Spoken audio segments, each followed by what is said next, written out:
Welcome to The Force Always. My name is David Zaman, aka Diz. Let's get on with the show. This is Skeleton Crew Ep 3 review. Ep 3 is episode 3. I was going to start off last week with episode 1 and episode 2 with a review, but things got the better of myself in this weekly show. But anyway, you can watch my other videos if you like weekly, if that's how you want to watch me. Anyway, let's get straight off the bat. I think a review of episode 1 and 2 leading into 3 would make a bit more sense for you from my perspective. I thought episode 1 and 2 were really neatly well done, magnificent sets. Sort of really created a side of Star Wars that we're familiar with, but also not familiar with obviously that sort of earthly, suburban sort of feel of the planet Atlan, I think it's called.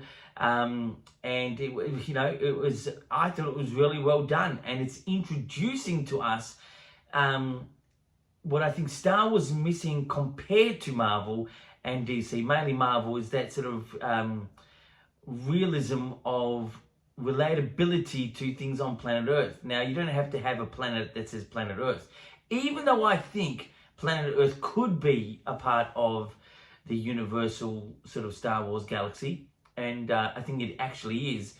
But I think, so I thought episode 1 and episode 2 were really good, neat episodes, especially the first one, had a nice sort of start, middle, ending. The second one had a nice bit of a nice cliffhanger type thing, not massive, but a little bit. But it's definitely a really kids-orientated show, which I think is a deliberate attempt to get rid of people like me, the older people, sort of giving Star Wars execs and over-opinionated things, and sort of getting the kids into this. But at the same time, if they actually knew, we are big kids in itself. So we're going to like anything really that is coming from Star Wars. But anyway, so episode 1 and 2, look, I would have given, say, 7.5 out of 10 for the first, and a 7 out of 10 for the second.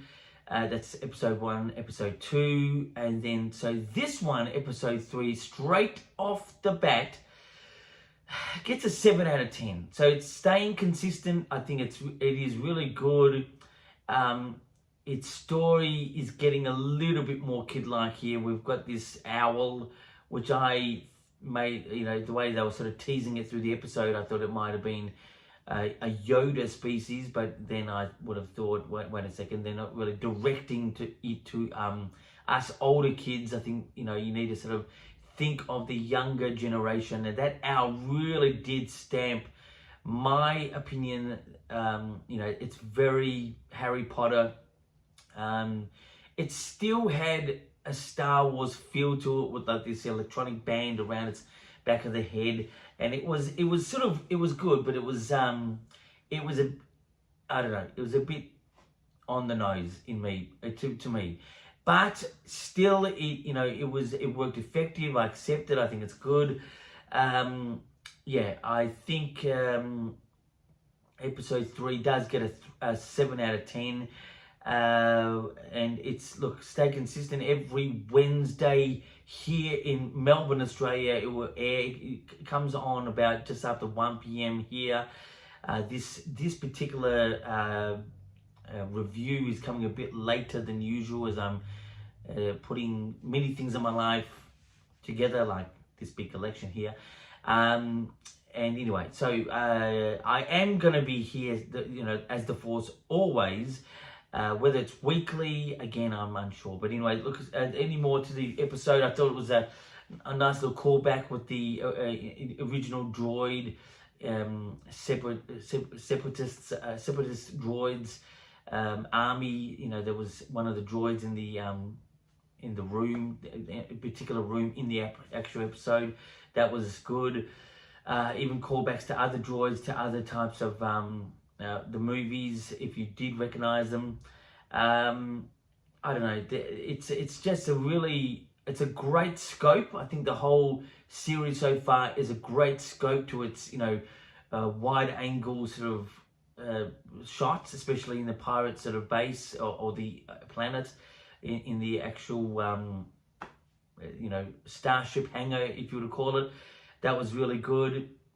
And the kids are really good actors. I think they're fantastic. I think they're sort of, you get right into them.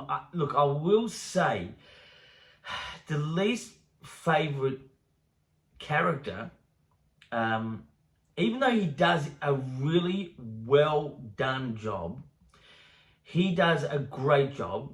It does visually move really well, but I think Neil, the blue elephant thing, is just a little too kid-like. I think it's a bit too basic. It's a little bit un-Star Wars-like. I know there was a similar sort of character that was in, Return of the Jedi in Jabba's sort of palace, but that was more of a, sort of background sort of thing. You didn't see him quite often.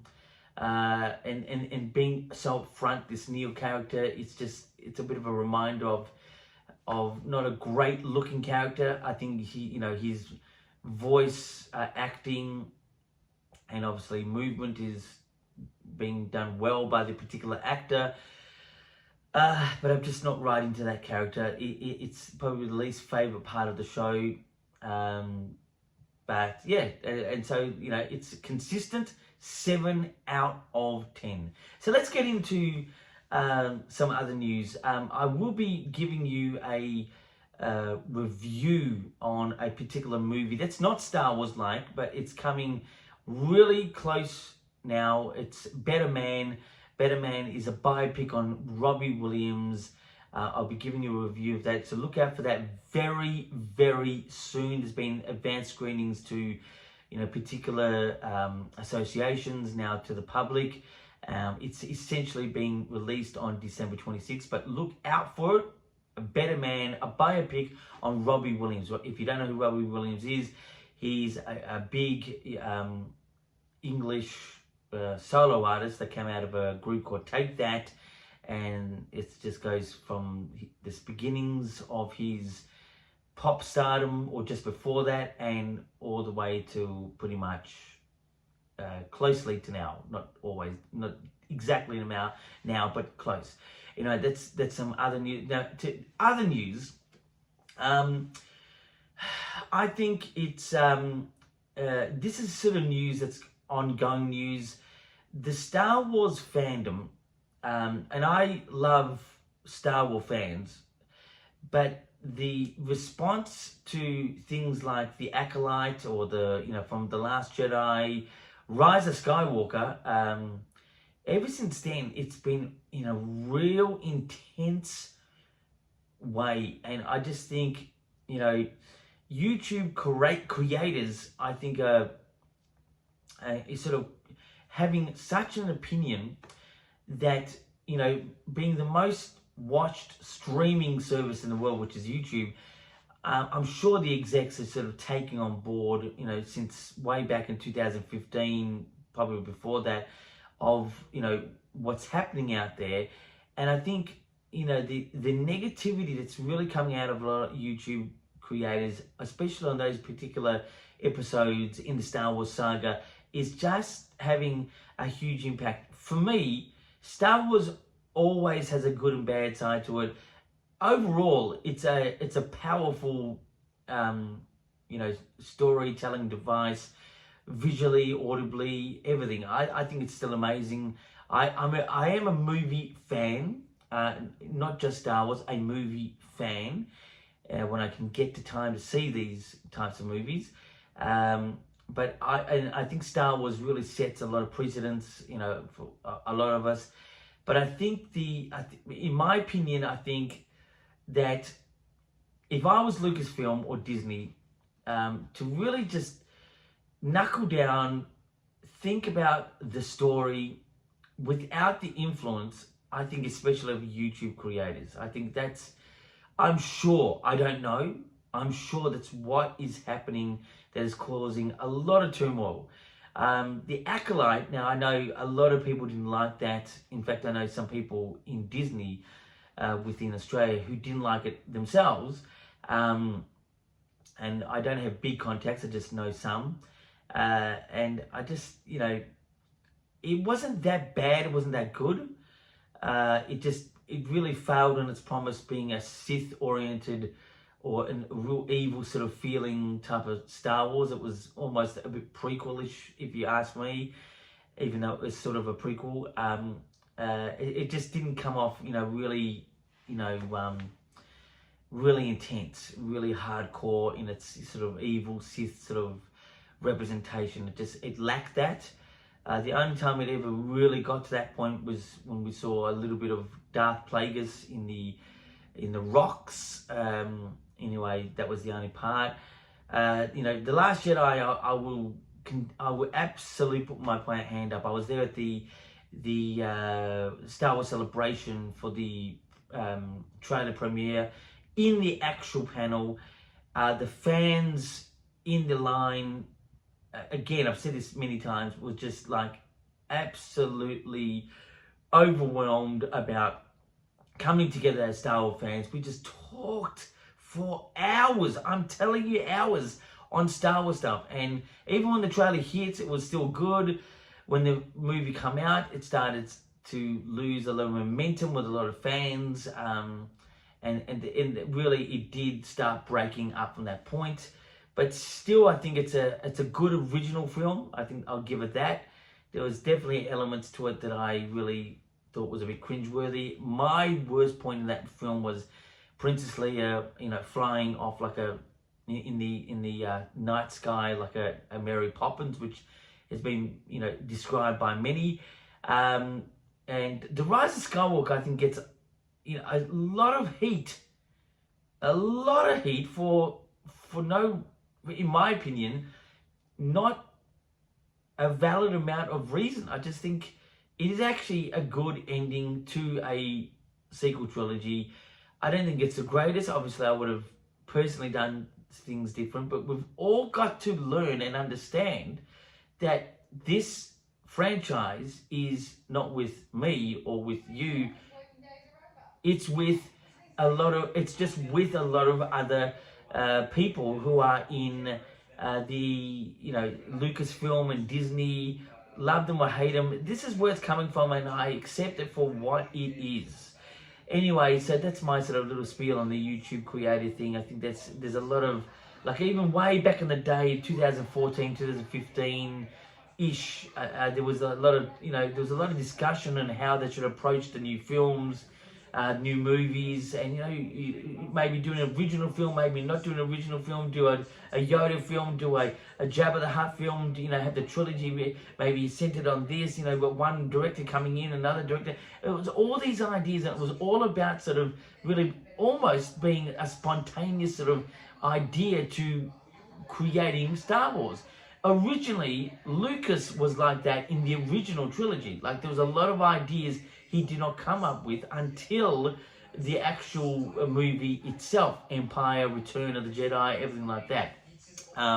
My worst thing about Last Jedi was the fact that it was named with the word Jedi, which had been used before. I mean, one of the sort of, unwritten laws in Star Wars is that you have a Star Wars word with a sort of similar wording to the movies for whatever order they're in, the first, second, or third. But anyway, that's again my opinion.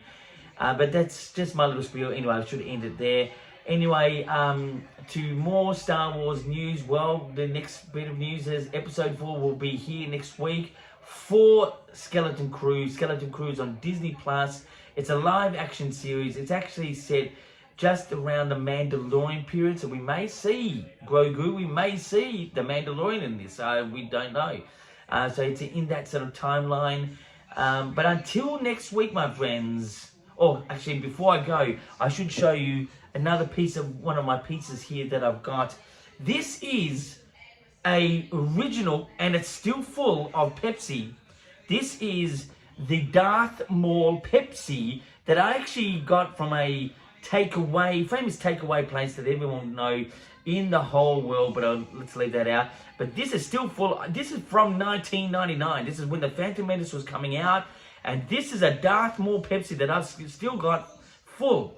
Now you may think that's weird, and it sort of is, but this, my friends, is a collector's item that is a part of this collection here.